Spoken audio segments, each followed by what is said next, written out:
I'm Chris Franklin. I'm the head of the strategy team in HMRC's Security and Information Directorate. I did a master's degree in physics at university, and after that I really decided to get out into the real world. I quickly found a career in IT consultancy, and through that, I think like many people, I accidentally fell into security as one of the jobs that I did and found it really interesting and rewarding, and started to build up more and more of a career in that area. And then after about 8 years working at an IT consultancy firm, I got the opportunity to move across and join the public sector, where I took up a role as head of security architecture at HMRC. I've been there 6 years now, and I've moved on to the role that I'm in now as head of strategy. Well, my main job has 3 areas. I lead the strategy team. I'm the senior sponsor for our change program in security, and I'm the head of the security profession in HMRC. And those 3 activities kind of bring in lots of different activities throughout a typical day. So I'm often having meetings with my team about developing the security strategy, and we're really trying to take a different approach there about having security enabling the business, seeing where the business strategy is going, and making sure that security is going to be able to support and challenge and enable what the business wants to do. So it's quite a different approach to the more reactive approach we've taken in the past. On the change program activities, I'm often making decisions about what our priorities will be for the change program, taking business cases to our board to ask for their investment. And really those 2 support each other a great deal. So when you've got a coherent security strategy that demonstrably supports the business strategy, it's much easier to go to a senior board and say, please give me this money because it really will help you to do what you want to do.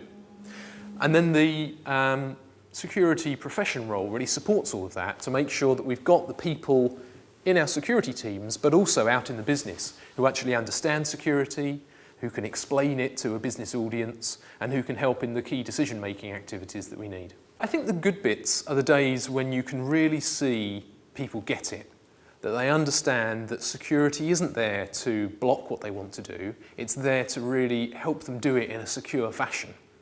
And when they start to see that, a bit like brakes in a car, enable you to drive faster because you know you can be safe, actually once you understand security and you apply it properly, and especially once the security people understand your business and can help you with that, actually it frees you up to do some of the things you didn't think you could do in the past. And more often than not, actually, I find my job is about challenging people's preconceptions about security and what it means they can't do, and explaining how they can do it if they just rethink their approach a little bit. So that's really good. I think on the more challenging front, it's that part where you find out that someone's had a bad perception of security and has avoided engaging with us. And they've got to some final stage, there's a final gate on a project, or they're about to launch some new site or something like that, and then they've had to hit the security question, and they come to us and say, fix this for me, or make it happen by tomorrow.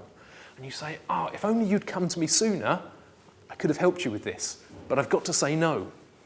And saying no is the hardest thing in security these days, not because it's the wrong thing, often it unfortunately has to be the right thing, but because it just reinforces the perception that that's what security is about. And if you do it well, it doesn't have to be about that at all. If it's an area people are interested in working in, there are a number of resources.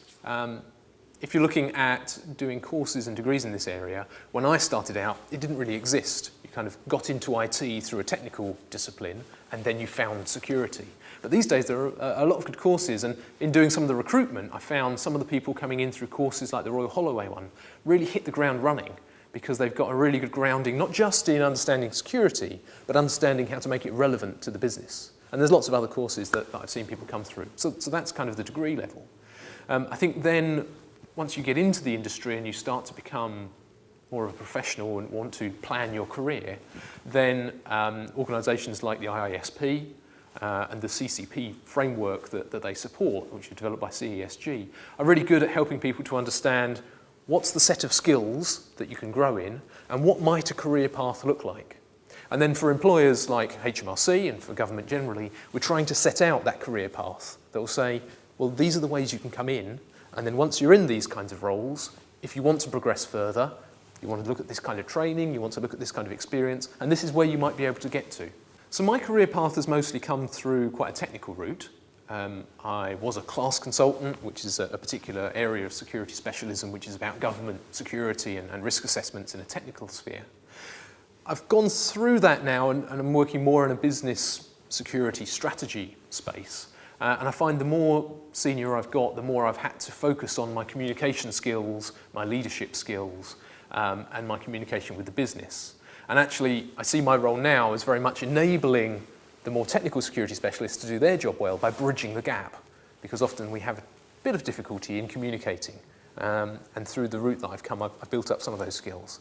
I think for the future, for me, I'd like to grow that and work more and more closely with the business, because the more I can help them to understand what security can do for them and how it can be an enabler, the more I find it becomes easier and it becomes more effective.